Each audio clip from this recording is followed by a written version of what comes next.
So லூத் அலை இஸ்லாம் ஒரு சிறந்த நபி இல்லைங்களா?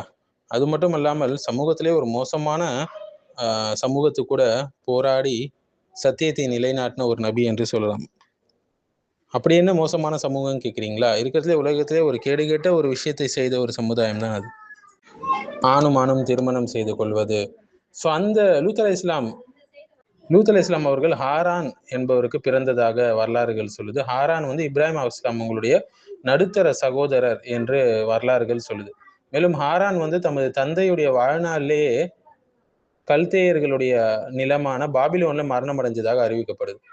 ஸோ வந்து அவங்களுடைய அந்த எந்த சூழல்ல அவங்க தாவா பணியை எடுத்து வச்சாங்க என்பதை நம்ம பார்க்கணுங்க. அப்பதான் நமக்கு சரியாக புரியும். அவங்க எந்தெந்த விஷயங்களை ஃபேஸ் பண்ணாங்க, எப்படி ஃபேஸ் பண்ணாங்கன்னு சொல்லி. ஸோ அவங்களுடைய அரசியல், சமூக, மத சூழல்களை நம்ம பார்ப்போம் இன்ஷா அல்லாஹ் அப்போ. அவங்களுடைய மத சூழல் எப்படி இருந்ததுன்னா, லூத் அலை இஸ்லாம் அவங்க வந்து இப்ராஹிம் அலை இஸ்லாம் அவங்க பிறந்த அதே சமுதாயத்துல வளர்ந்தவங்க. அந்த சமூகம் வந்து இந்த பிளானட்ஸ் இருக்கு இல்லைங்களா? செயற்கை கோள்கள்லாம், மேலும் சிலைகள் மற்றும் அரசர்களை, ஆட்சியாளர்களை தெய்வமாக வணங்கிய ஒரு சமூகம். ஸோ லூத் அலை இஸ்லாம் அவங்க வந்து தன்னுடைய மாமாவான இப்ராஹிம் அலை இஸ்லாம் அவங்களுடைய பாதையை பின்பற்றினாங்க. இப்ராஹிம் அலை இஸ்லாம் அவங்களுடைய வாழ்க்கை முழுவதுமே ஓரிரை கொள்கையை பிரச்சாரம் செய்த ஒரு வாழ்க்கை.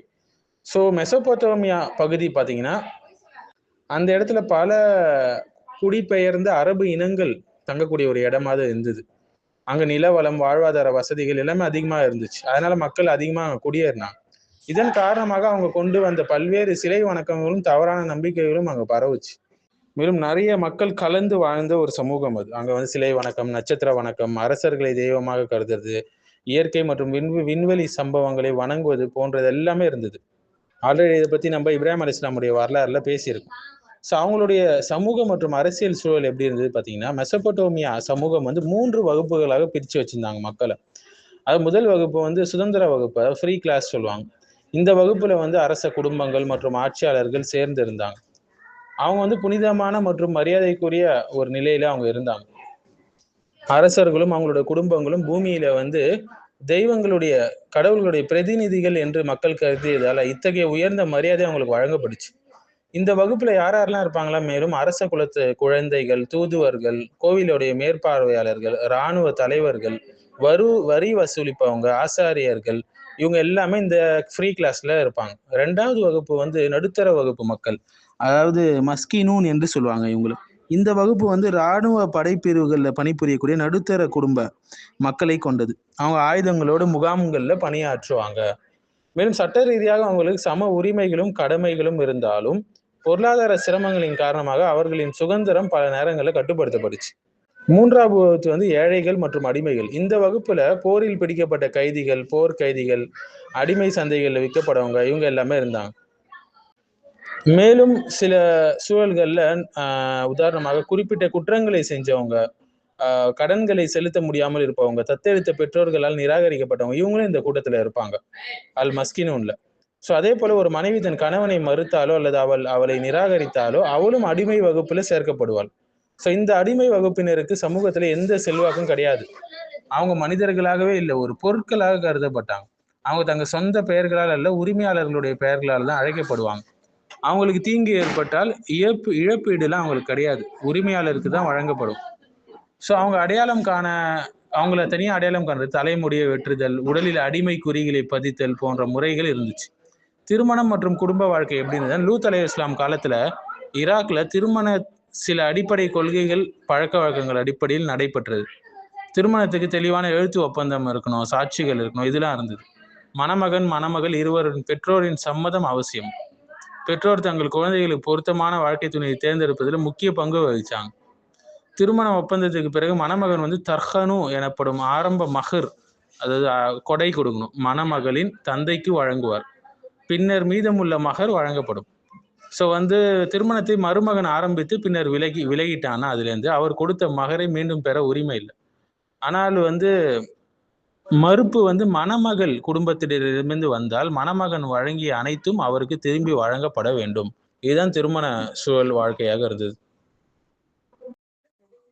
அல் ஈமானு பில் ஆஹிரா, மறுமை மீது ஈமான் கொள்வது. ஸோ மறுமையின் மீது ஈமான் கொள்வது எப்படி உள்ளத்தை தூய்மைப்படுத்துகிறது, தஸ்கியத்து நப்ஸ் எப்படி நடக்குது என்பதை நம்ம பார்க்க போறோங்க.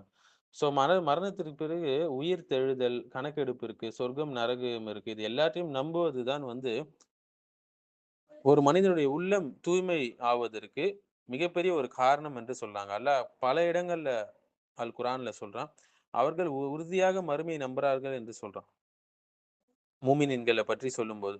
மறுமையின் மீது ஈமான் கொண்ட மனிதன் வந்து வாழ்க்கையை மிக பொறுப்போடு வாழக்கூடியவனாக இருப்பான். மறுமையின் மீது ஈமான் கொள்ளக்கூடியவன் தான் தோன்றித்தனமாக வாழ்வான். ஸோ அவன் பொறுப்போடு வாழும்போது ஆட்டோமேட்டிக்கா உள்ளம் தூய்மை அடையுது இதன் மூலியமாக. ஸோ மறுமையின் மீது சரியான முறையில ஒருத்தர் ஈமான் கொள்றார் என்றால், அவர் பாவங்களை விட்டு தூரம் ஆவார் இல்லைங்களா? ஏன்னா மறுமையில அல்லாஹ் இதற்காக தண்டிப்பான், எனக்கு கணக்கெடுப்பான்னு சொல்லி அந்த ஒரு பயம் அவருக்கு உருவாகும். அப்போ ஒவ்வொரு செயலுக்கும் நான் பதில் சொல்லணும் அப்படின்னு சொல்லி அவர் என்ன செய்வாரு? அதை சரியான முறையில செய்வாரு. பாவங்களை தவிர்க்க முயற்சி செய்வார். ஸோ இதன் மூலியமாக அவருடைய உள்ளம் சுத்தம் அடைகிறது பாவங்களை விட்டு. 2வது விஷயம் வந்து அதிகப்படியான உலக பற்று வந்து அவருக்கு குறையுது. ஹுப்பு துன்யா என்ற உள்ளத்துடைய நோய் குறைஞ்சு, ஜுஹுத் என்று சொல்லக்கூடிய உலக பற்றின்மை அவருக்கு வளருது. மறுமையை நம்பக்கூடிய ஒரு மனிதன் ஒரு விஷயத்த நல்லா அறிஞ்சிருக்கான். இந்த உலகம் என்பது தற்காலிகம் தான். அல்லாஹ் சுப்ஹானஹு வ தஆலா சொல்றான், மறுமை வாழ்க்கை தான் உண்மையான நிலையான வாழ்க்கைன்னு சொல்றான். 29வது அத்தியாயம் 64வது வசனம். ஸோ இதை மறுமையை சரியாக ஒருத்தர் ஈமான் கொள்ளும்போது, துன்யாவுடைய ஆசைகள் அவருக்கு குறையும். ஆகிரத்தில அதிகமா கவனம் செலுத்தக்கூடியவராக இருப்பார்.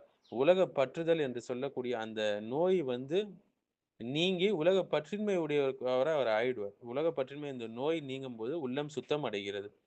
3வது பொறுமை உணர்வு ஒருத்தருக்கு வளருது. ஒரு முஸ்லிம்க்கு சோதனை வந்துச்சுன்னா என்னங்க நினைப்பான்? அல்லாஹ் மறுமையில இதுக்காக நல்ல கூலி தருவான். பொறுமையோடு இருப்பான். குறை கூறாமல் இருப்பான். அவனுக்கு வரக்கூடிய கோபம் குறையும். சபுர் வந்து அதிகரிக்கும். ஸோ இது எல்லாமே உள்ளத்துல ஒரு அமைதியை ஏற்படுத்தும்.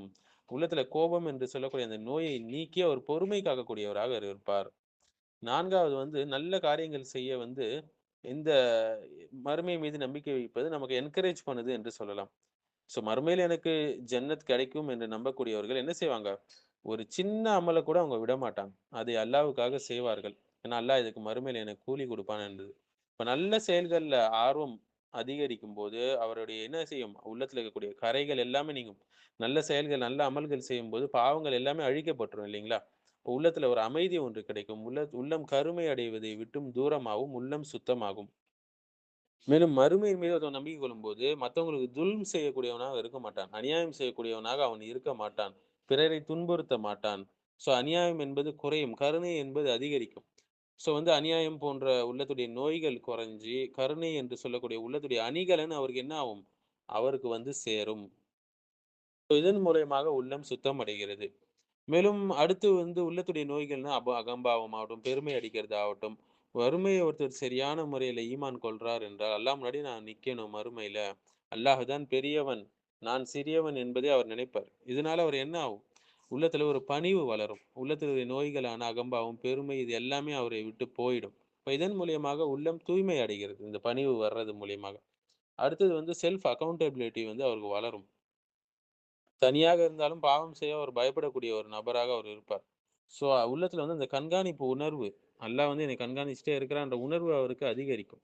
ஸோ இதன் மூலியமாக என்ன செய்வோம்? பாவங்களை விட்டு தூரமாவார், தக்வா வந்து அதிகரிக்கும் உள்ளத்துல. ஸோ இதனால நப்சு வந்து தூய்மை அடையும். மேலும் வாழ்க்கையோட உண்மையான நோக்கத்தை புரிந்தவர் வாழக்கூடியவராக இருப்பார். சாந்தம் தீட்டானவராக வாழ மாட்டார். மறுமை நம்பக்கூடிய ஒரு மனிதன் வாழ்க்கையோட நோக்கத்தை புரிந்து கொள்கிறான். அல்லாஹ்வை புகழ்வதுதான் என்னுடைய கோல் என்று. அல்லாஹ்வுடைய ரிதாவை நான் பெற வேண்டும் என்று தன்னுடைய வாழ்க்கையை மாற்றிக் கொள்வான். ஸோ அல்லாஹ்வை தவிர மற்ற விஷயங்கள்லாம் கோலா எடுத்தவங்க என்ன செய்வாங்க? அவங்களுடைய உள்ளம் என்னதான் அவங்க அந்த கோல அடைஞ்சாலும், உள்ளம் வந்து விசாலமாக ஆவாது. உள்ளத்துல வந்து அமைதி என்பது வராது. ஸோ உள்ளத்தை தூய்மைப்படுத்தி அவருக்கு உள்ளத்துல அமைதி என்ற உணர்வை இது வர வைக்குது. அவங்க மெசொப்பொட்டாமியாலேருந்து ஹிஜ்ரத் செஞ்சு கானான் தேசத்துக்கு போய் குடிபெயர்ந்தாங்க. பிறகு வந்து தற்போதைய சாக்கடல் அருகே இருக்கக்கூடிய ரொம்ப சீர்கெட்ட, ஒழுக்கங்கெட்ட நகரமான சொதோம்ல குடியேறி அங்க தாவா செஞ்சாங்க. ஸோ ஆரம்பத்துல ஊர் என்ற ஊர்ல பிறந்தாங்க மெசொப்பொட்டேமியால. அதன் பிறகு இப்ராஹிம் அலைஹிஸ்ஸலாமுடைய தாவா பணியை ஏற்றுக்கொண்டு கானானுக்கு குடிபெயர்றாங்க. அவங்களுடைய தாவா பணி எங்க இருந்ததுன்னா, சொதோம் மற்றும் கொமோரா நகரங்களுக்கு சென்று அங்க தௌஹீத் பிரச்சாரத்தை செஞ்சாங்க. அங்க வசிப்பவர்களுக்கு அவங்க இயற்கைக்கு மாறாக செஞ்ச பாவங்கள், ஓரினை சேர்க்கை, இன்னும் நிறைய பாவங்கள், இதிலிருந்து அவங்களை மீட்பதற்காக தாவா பணி செஞ்சாங்க அல்லாஹ்வுடைய உதவியை கொண்டு. பல ஆண்டுகள் செஞ்சு என்ன செஞ்சாங்க? அவங்கள கேலி செஞ்சாங்க. அவரை நகரத்திலிருந்து வெளியேற்ற முயற்சி செஞ்சாங்க. நிறைய செஞ்சாங்க. ஸோ அவங்களுடைய மனைவியை தவிர, லூத் அலைஹிஸ்ஸலாம் மனைவியை தவிர அவங்களுடைய நெருங்கிய குடும்பத்தினர் மட்டும்தான் அவருடைய தாவா பணியை ஏற்றுக்கொண்டாங்க. ஸோ இறுதியாக அந்த சமூகம் அழிக்கப்பட்டது. லூத் நபி சமூகம் அழிக்கப்பட்டது. சொதோம் அழிக்கப்பட்ட பிறகு லூத் நபி அருகில் இருந்த சோவார் என்னும் மலை நகரத்துல அங்க போய் வாழ்ந்தாங்க.